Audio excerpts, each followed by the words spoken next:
আসসালামু আলাইকুম ওয়া রাহমাতুল্লাহি ওয়া বারাকাতুহু। সম্মানিত দেশবাসী, আমি cancer specialist doctor SM. Sarwar.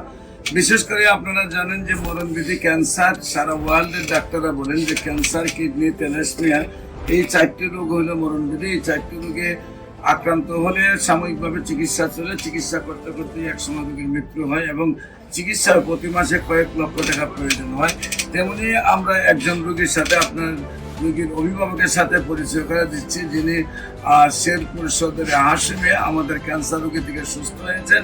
আমরা তার ভাই মুস্তাফিজুর রহমান ভাই, আমরা মুস্তাফিজ ভাইয়ের লাগে পরিচয় হচ্ছে এবং আমরা তার ভাইয়ের রোগীর গল্পটা তার কাছ থেকে শুনি। মুস্তাফিজ ভাই, মূলত উনি ক্যান্সার রোগে আক্রান্ত হওয়ার পরে বিভিন্ন চিকিৎসা করার পরে উনি ইন্ডিয়া যাওয়ার উদ্যোগ নিয়েছিলেন। তো বাংলাদেশের ডাক্তাররা বলছে যে আপনার যে পজিশন এখন আছে এতে ইন্ডিয়া যে লাভ নেই।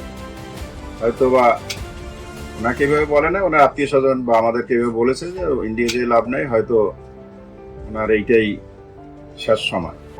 পরবর্তীতে আমি ডাক্তার এস.এম. সারওয়ারের সাথে যোগাযোগ করে তার চেম্বারে নিয়ে আসি এবং এখান থেকে ঔষধ খাওয়ার পরে প্রথম 1-2 সপ্তাহে উনি অনেকটাই সুস্থবোধ মনে করছেন এবং পরবর্তী মাস উনি নিজেই সেই ঔষধ দিচ্ছেন এবং সম্পূর্ণভাবে ক্যান্সার থেকে উনি মুক্ত হয়েছেন।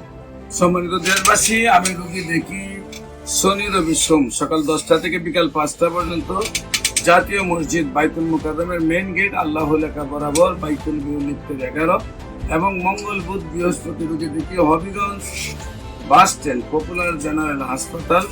আপনাদের সবাইকে আমাদের অফিস ভিজিট করার জন্য আমন্ত্রণ জানাচ্ছি। পাশাপাশি যে কোনো প্রয়োজনে স্ক্রিনে দেওয়া নম্বরে যোগাযোগ করেন। আসসালামু আলাইকুম ওয়া রাহমাতুল্লাহ।